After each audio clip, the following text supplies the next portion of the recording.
Chapter 10. The Heath. He had to go to the bottom of the hill to get into a country he could cross, for the mountains to the north were full of precipices, and it would have been losing time to go that way.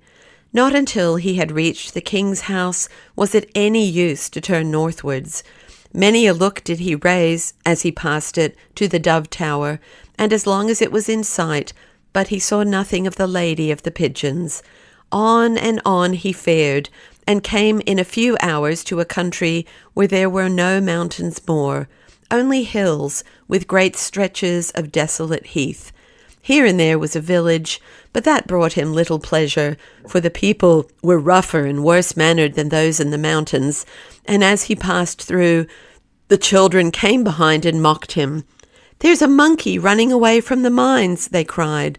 Sometimes their parents came out and encouraged them.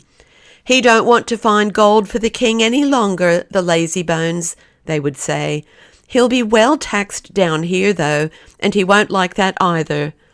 But it was little to Curdie that men who did not know what he was about should not approve of his proceedings. He gave them a merry answer now and then, and held diligently on his way. When they got so rude as nearly to make him angry, he would treat them as he used to treat the goblins, and sing his own songs to keep out their foolish noises. Once a child fell as he turned to run away after throwing a stone at him. He picked him up, kissed him, and carried him to his mother. The woman had run out in terror when she saw the strange miner about, as she thought, to take vengeance on her boy. When he put him in her arms, she blessed him, and Curdie went on his way rejoicing. And so the day went on, and the evening came, and in the middle of a great desolate heath he began to feel tired, and sat down under an ancient hawthorn, through which every now and then a lone wind that seemed to come from nowhere and to go nowhither sighed and hissed. It was very old and distorted. There was not another tree for miles all around. It seemed to have lived so long, and to have been so torn and tossed by the tempests on that moor, that it had at last gathered a wind of its own, which got up now and then, tumbled itself about, and lay down again. Curdie had been so eager to get on that he had eaten nothing since his breakfast, but he had had plenty of water, for many little streams had crossed his path. He now opened the wallet his mother had given him, and began to eat his supper. The sun was setting. A few clouds had gathered about the west, but there was not a single cloud anywhere else to be seen. Now Curdie did not know that this was a part of the country very hard to get through. Nobody lived there, though many had tried to build in it. Some died very soon. Some rushed out of it. Those who stayed longest went raving mad, and died a terrible death. Such as walked straight on, and did not spend a night there, got through well, and were nothing the worse.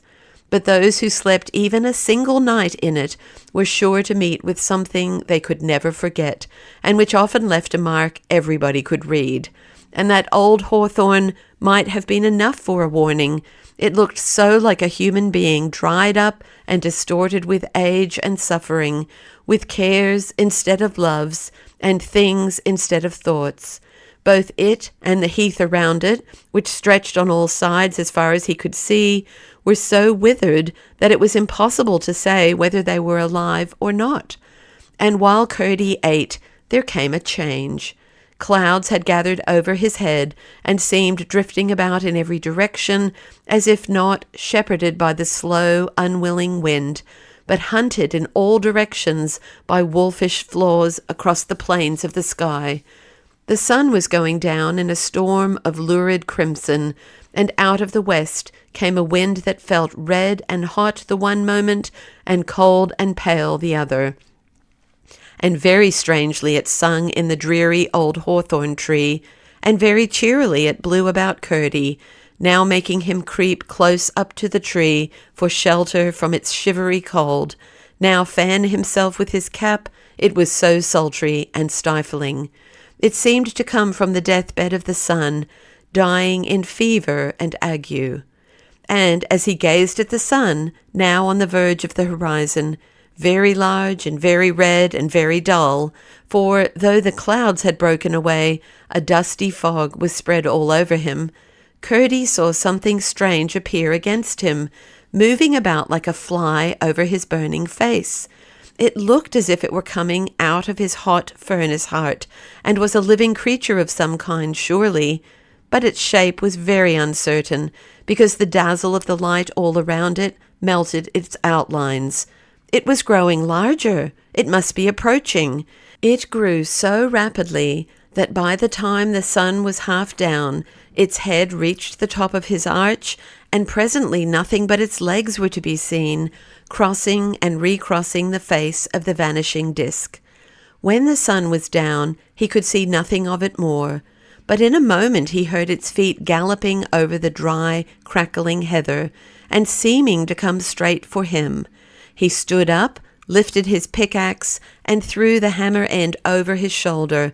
He was going to have a fight for his life.